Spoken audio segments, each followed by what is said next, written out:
My name is Teresa Eyring. I'm Executive Director of TCG, and thank you. And it's really my great pleasure to welcome you to our Fall Forum on Governance. Our theme this year is Cash and Culture. The saying goes, start as you mean to go on. And so I want to kick things off with two pieces of provocative data from TCG's research. The first fact, over the past 5 years, every contributed income stream for theater has decreased except for 3: individuals, fundraising events, and trustees. So let's take a moment before we get started to acknowledge the leadership role that trustees in this theater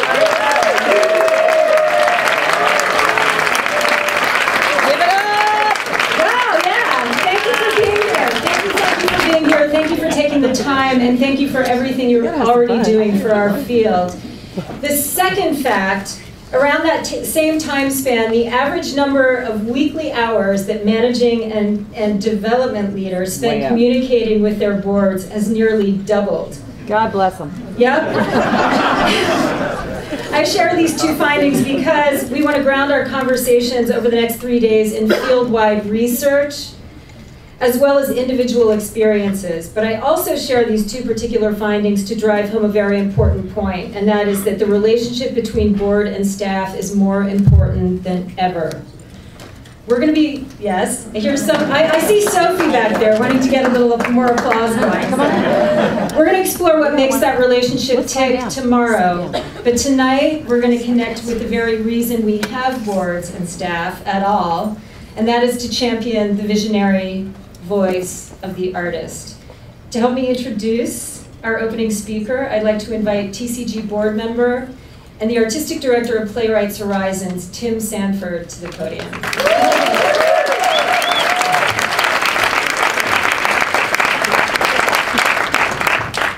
Hi.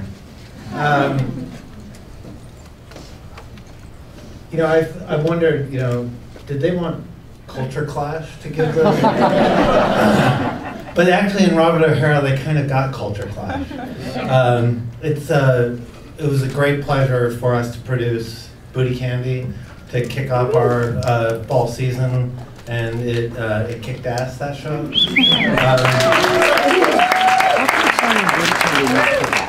Many of you know, if you're from regional theaters, you know what a force of nature Robert is. I'm going to read off some of the places he's worked, both as a playwright and a director.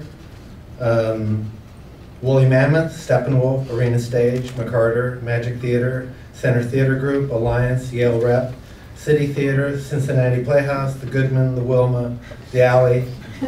That's not New York even. New York, the Public, Club Thumb, Partial Comfort, Primary Stages, Culture Project, and theaters across the world. As artistic director of the Writers Theater, I'm of course especially partial to Robert's accomplishments as a writer. His best known play is Insurrection Holding History, which premiered at the Public Theater, and Antebellum and Booty Candy, which both premiered at the Woolly Mammoth, where Robert is a Mellon playwright in residence, show the immense range of his talent. I've known him a long time. We did readings of both Antebellum and Booty Candy before their premieres at Woolly, and I feel he's one of the bravest, most adventurous playwrights in America. His work explodes conventions of race, gender, history through wildly careening, daredevil shifts of tone and style that can turn on a dime from extreme satire to a kind of beautifully purple, emotive intensity bordering on melodrama. And with Booty Candy, Robert gave full throttle not only to those stylistic propensities I mentioned, but also to his amazing, effortless, and if anyone knows him, you will agree, his amazing wit. But the play's no less adventurous because of it. He uses laughter to strip away illusions and delusions, and our laughter gives him license to keep stripping until we are left with just our own skinny, naked selves. And the laughter falls away, and we say to ourselves, did that just happen? And these are the moments that transform us. At the end of first act of Booty Candy consists of a symposium in which, Yes. I only have to mention it, in which a white moderator interviews 4 black playwrights.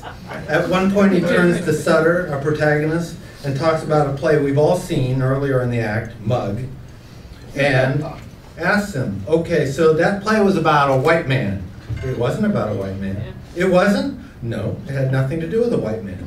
But I recall a white man being on the stage for the entire play. So, there were no other people on the stage with me. So your play Mug, which only has a white man on the stage by himself the entire, how do you know he was white? He wasn't white. He was a white actor. But he wasn't playing a white character. I'm just saying my play is not about a white man. It's about avoiding a mugging. The play could have been done with a blue midget. Later, each of the other writers speaks up to say that there is no one monolithic black voice. Sutter says, you know, all chocolate cake ain't the same. Some of them got nuts in them. Some of them filled with cream. Others topped with cherries. I embrace that individualism at Playwrights Horizons. I think that's what, that's what writing is about. The more unique a writer is, the more chance we have to actually expand who we are, to see. It's the only way we actually can know anyone else, is basically through art,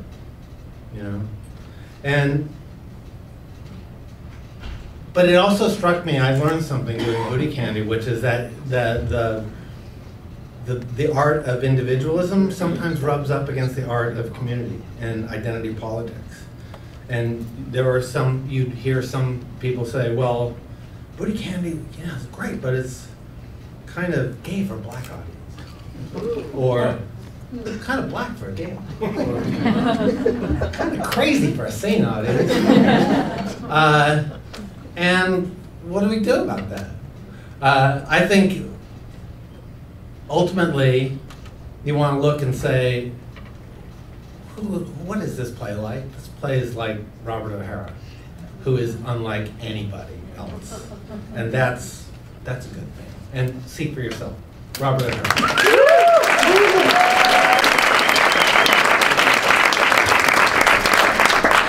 How much time do we have? Okay. It depends if you want questions. I'll start playing the overture of the King of That'll happen at the beginning. Okay. Hi. Hi. I'm just going to read. I may do a little performance like that. I'm honored that TCG has invited me to speak to you this evening at this fall forum on governance, cash, and culture. I am also slightly confused because TCG knows that I'm the person that likes to stir the shit up. Let's do it. So let's the stirring begin. Cash. That's it. I planted you guys. Cash and culture. Let me say that one more time. Cash and culture. Now, I was told by the wonderful folks at TCG that you all would be excited to hear from me and to hear about my experience as an artist. And they suggested I talk about what it means to be truly supported by a theater as an artist, what it looks like and feels like. What type of organization culture has been helpful to me and nurturing for me to do my work. What my hopes and wishes were for the film. Remember that? What Get away from your racist. Get away from me. Like for you and for me. It was mentioned that this is the premiere event for trustees and that you trustees would make up about 1/3 of the audience tonight.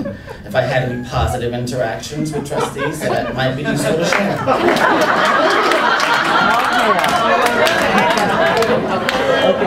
Well,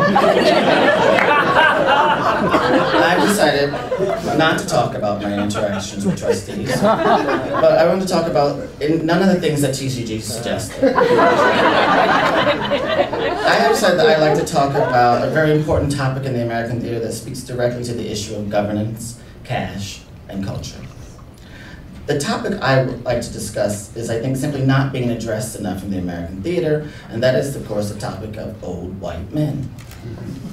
The first thing I think when someone says governance, cash, and culture in regards to the theater is old white men. I know that in this room I may be preaching to the choir, but I would like to share a few of my very particular experiences that I've had with old white men. When I was in college, a long time ago when I thought I was straight and was going to be a lawyer with a wife and 2 kids named Olive and Oliver, I wrote and directed a play, a horrible play. I wrote and directed a trilogy with a horrible title. The title was Taint Right. Not It Ain't Right, just Taint Right. It was horrible. But after the performance of that play, an old white man came up to me, and I recognized this old white man as the chair of the drama department, and he said, "Bob." Now, he's the only person I'm allowed to call me Bob, because obviously I'm not a Bob. But this old white man said, "Bob, you're a playwright." He then said, "I don't know if you're a director, but you are a playwright." No one had ever said that to me, and it was profound. About a year or 2 later in college, I took an advanced acting class, and at the end of the semester, another old white man came up to me, and I recognized this old white man as my acting professor. And he said to me, "Robert, you are not an actor." And that too was profound. About 2 years later, I sat in the Harlem offices of Columbia Graduate School of the Arts, and I was at the time their only African-American homosexual graduate student. And an old white man sat across from me. And I recognized this old white man as the chair of my graduate department. And he said to me, "Robert, we think you're too focused on homosexuality and African-American issues." And that was indeed profound. Soon thereafter, my first professional play, titled Insurrection Holding History, about homosexuality and African Americans, was produced at the New York Shakespeare Festival on the Lower East Side. And it has taken almost 20 years for me to travel to Midtown with another play of mine, Booty Candy, which deals with homosexuality and African Americans. One day during the previews of Booty Candy, I was standing outside saying goodbye to a few friends who had come to see the matinee, and as I turned to walk back into the theater to give the creative team notes, I was struck by my image plastered on the front of Playwrights Horizons next to the title, Booty Candy. They had been there at least a month by this time, but still I was struck by them. There were 3 large images of me, one of me smiling in the middle of a bunch of white playwrights, and who also are being presented at Playwrights this season, and one individual poster with a large picture of me just smiling by myself next to the words, Booty Candy. And finally, on a large digital screen that constantly repeated various images of the play, ending with the huge title of Booty Candy, my smiling image next to it. As I began to walk back into the theater, an old white man came out the doors of the theater and directly up to me, and I did not recognize this old white man. But he had obviously just seen the matinee, and he said to me, "Excuse me, but as a black person, what did you think of this play?" I looked at him for a moment, then I looked back up at the 3 large images of myself smiling, with the title of my play next to it, and then I looked back at the old white man as I looked at all the old white men before him, and I smiled, and I said, "Oh, I think it's brilliant." Because I happened to have written and directed it. And I proceeded to turn him around and face the 3 large images of myself smiling, and this old white man proceeded to freak the fuck out. Now, over the years, I've had various old white men that I recognize say to me, "Robert, I'd love to do your play," or "Robert, I'd love you to direct a play," or "Robert, I'd love to do your play and have you direct it." And I don't think that the American theater, but particularly I myself, have given enough appreciation to the old white man. So on this occasion of governance, cash, and culture, I want to take a moment and give some of old white men their props. I stand before you in large part because of old white men. And I feel a need to give a few shout-outs tonight. To Sherwood Collins, my first playwriting teacher and the chair of the undergraduate department at Tufts.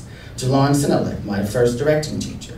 To Arnold Aronson, the chair of my graduate department. To Downing Kless, my advanced acting teacher. To the old white man whose name is on the first grant I ever received as an artist, simply for the belief in what I would do in the future. Richard E. Sherwood. To the old white man whose name is on the largest grant I have ever received as an artist, simply because of the belief of my work now. Andrew W. Mellon. To the old white man who allowed my first professional play to be workshopped at his theater, Gordon Davison. To the old white man who gave me my first professional playwriting award, Edward Albee. To the old white man who published the first excerpt of my first professional play, John Guare. To all the old white men who've ever hired me to direct and or write for the theater, Howard Chalwis, Oscar Eustis, Tim Sanford, Michael Ritchie, Andrew Lindsay, Gregory Boyd, Vinnie Murphy, and Bob Egan. Even to the white men whom I share my bed with and hope to grow old with. I want to give you all your props and say thank you. You have made me the artist I am today mainly through your governance, cash, and culture.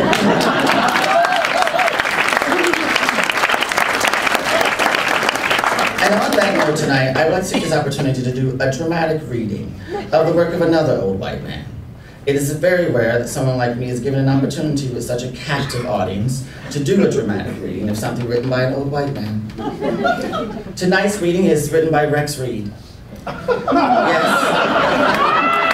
that Rex Reed. I thought he was dead as well.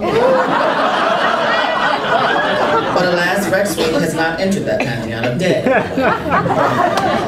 He is still among the living, and I would like to do a dramatic reading with a little commentary of his latest work titled Booty Candy, a tasteless mishmash of ugly stereotypes verging on racism. Subtitled, To Be Gay, Flamboyant, and Black. In the good old days. Now, don't you just love it when old white men start in the good old days. I know I love it. In the good old days. When Playwright's Horizons was snugly ensconced in a brick warehouse down in Greenwich Village. Now, Playwright's Horizons was actually never snugly ensconced in a brick warehouse down in Greenwich Village. According to my Googling, it started at the Clark Center YMCA on 51st in 1971. And it just so happens that this Clark Center for Performing Arts that was housed in the YMCA on 51st was established by a gay, flamboyant black man named Alvin Ailey. In the good old days, when Playwright's Horizons was snugly ensconced in a brick warehouse down in Greenwich Village, I saw some great plays. Since moving to 42nd Street, however, where the term off-Broadway no longer means what it used to, I've seen some of the most pretentious catastrophes ever written. A new English called Booty Candy is the newest head-scratcher. Thanks to another misguided rave in the New York Times, the night I saw it, the sold-out house was walking out in sections. Only 3 audience members stood up at the end, and the applause was polite but weak.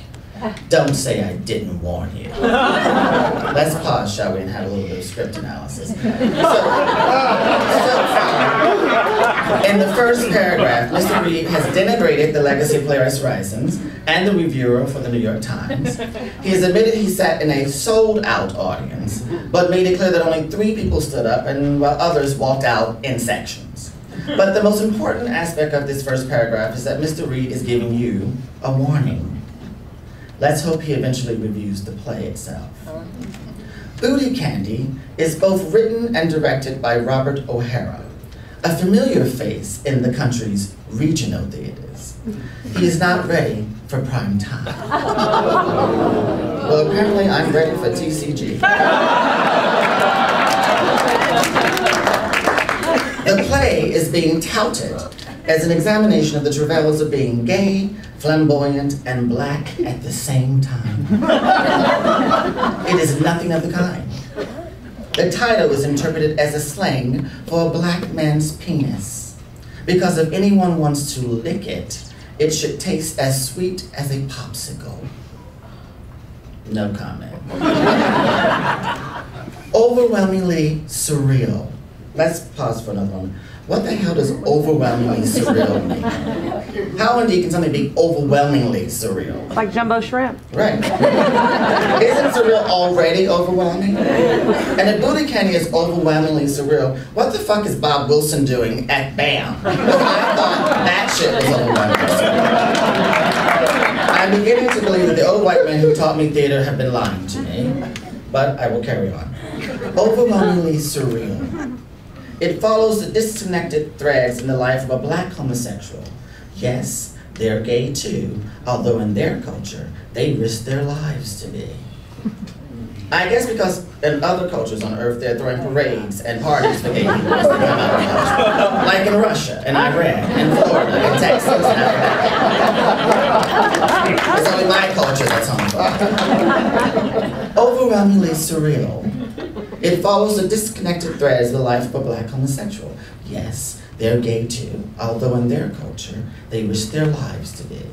Named Sutter, played with varying looks, attitudes, and ages by Philip James Brannon. Now, I was taught by old white men that playing with various looks, attitudes, and ages meant acting. Now, I am convinced that they were lying to me and that I should get my money back. When he first appears, he's a confused adolescent in sequined gloves with identity issues and parents who make the illiterate stereotypes on the Jeffersons look as bland as Leave It to Beaver. That's possible. I don't know about you, but I love the Jeffersons. They own shit. A franchise of dry cleaners, I believe. Wheezy. They moved on up. Wheezy. They had a deluxe apartment in the sky with a white doorman. That's right. I have no idea they were also illiterate. Wow. Well, but I seem to remember that they were also created by an old white man. When he confesses a man tried to follow him home from school, the cartoon mother blames it on reading too many books by Jackie Collins and forbids him from being in school musicals for a year. Acceptable humor ends there. No comment. The rest of the play bounces off the wall as it stuffs the stage with an avalanche of ugly cliches. A screeching preacher who wears red high heels under his Sunday morning holy roller robe is particularly over the top. Now, I wasn't aware that a preacher in red high heels was, in fact, a cliche. But I never knew that. Audience members respond like they're working the Amen corner at a revival meeting. But the laughs peter out as the show progresses. Now, I'm confused a little bit because he just said that apparently acceptable humor had ended. A trashy girl with a huge caboose names her baby genitalia. A white man played by the marvelous actor Jesse Pennington, so memorable in Franny's Way, also at Playwright's Horizons. And the grown-up Sutter have a long graphic scene in a gay bar talking about how they want to experiment with each other in bed. Mr. Pennington, the only white actor in the cast, is surprisingly the best thing in the production, playing a variety of victims and buffoons with totally different hairstyles. A prissy moderator of an awkward Playwrights Horizons Writers Conference, which Tim described, for instance, in which the 4 black actors are working on the various vignettes we watch throughout the evening in unfinished scenes. In Act 2, there's a miserable scene at the dinner table where the vicious mother from Act 1 delivers a venomous but irrelevant monologue about a coworker she hates. Mr. Pennington, fearless artist if ever I've seen one, flaps out his Johnson and bangs it on the table before they take him to a hotel and rape him with a black dildo. Now wait a second. Mr. Reed has just described a scene in which a mother delivers a monologue at a table and then a marvelous white actor comes out and slaps his cock on the table, and the family takes him to a hotel and rapes him with a black dildo. Although I think that is exactly what a family should do if a white man walks into your house and slaps his cock on the table while you're eating dinner. I'm sorry to say that it's not in my play. But it's not this one. He jumps off the roof, which is the next best thing, I guess, to jumping off the stage and exiting the play to save his reputation. Next, Genitalia has grown to be a butch lesbian truck driver who breaks up in a non-commitment ceremony with a moronic, gum-chewing girlfriend in a fire engine red rig while the preacher reads a passage from the Bible titled, written by Cicely Tyson. Oddly enough, that's correct. Except he has the order wrong, and for some reason Mr. Reed believes that all butch lesbians are truck drivers. However, there's no reference to the butch lesbian in my play being a truck driver. Wow. It's a satirical reversal on same-sex marriage that becomes, today I become your ex and you become my ex-lax. Suddenly the house and the work lights come up and the stage manager announces they are skipping the prison scene. The actors come out in their orange prison suits, orange is the new black, change costumes while the stagehands readjust the set, and now the preacher is the grandmother in a nursing home. Mercifully, it grinds to an end without a word of explanation. Duped again by the times, the audience on the night I saw it filed out of booty candy, baffled and disgusted. A few of them cursed out loud. I am surprised that audiences of color are not picketing the theater. Now let's see. We got Ferguson, Ebola, Middle East conflict, Syria, the Ukraine, North Korea, Russia, VA hospitals, the war in Afghanistan, ISIS, universal health care, minimum wage, equal rights, abortion rights, safe sex, education, congressional stagnation, campaign finance reform, gun control, gay marriage, school shooting, bullying, sexual abuse, hazing, stem cell. But Mr. Reed is surprised that audiences of color are not picketing Playwrights Horizons for doing booty candy. He's not surprised, however, that white folks are not picketing, just that audiences of color are not picketing.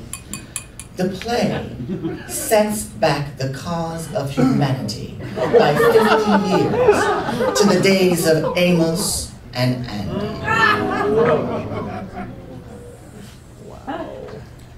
Admittedly, there are a few funny lines, but they're too filthy to repeat in a mainstream newspaper without accusations of racism. Oddly enough, it seems perfectly fine for the mainstream newspaper to allow an old white man to lie and misrepresent my play with his racist review, accusing me of being verging on racism. That's okay. It is a surreal evening. Indeed, it is. It is a surreal evening of African American insults in which black characters are all mentally challenged, ignorant as roadkill, and so illiterate they make Stephen Fetchit, Willie Best, and Rochester seem as sophisticated as record-breaking contestants on Jeopardy. Playwrights Horizons has become a theater of absurdist experimentation, which is okay as long as they don't charge money for it. Booty candy is an outrage. In all fairness, that should be paying the audience.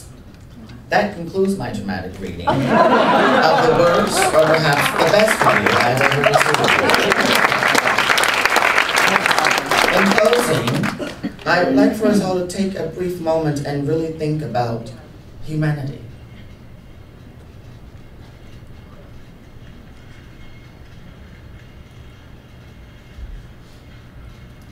And now I would like for us to take a brief moment and think about how a play titled Booty Candy, written by a black, flamboyant, and gay all at the same time playwright, has set back the cause of humanity by 50 years.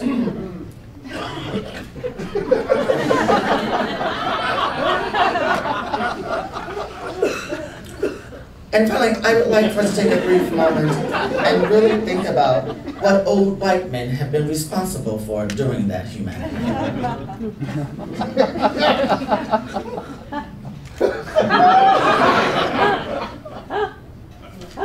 Great.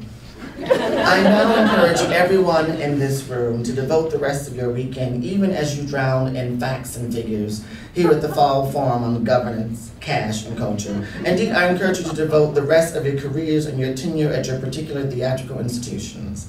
I now encourage each of you, especially the old white men in this room, every one of you that govern shit, that control cash, and that decide on what is culture, I hope you especially would set back the cause of humanity. Set that shit back. All the way back.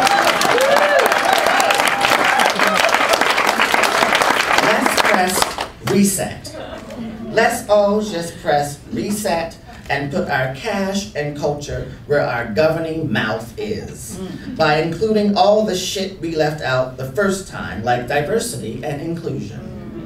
I've apparently already set us back 50 years. And with your help, we can truly get back to a time where an old white man in the near future can say with confidence, in the good old days.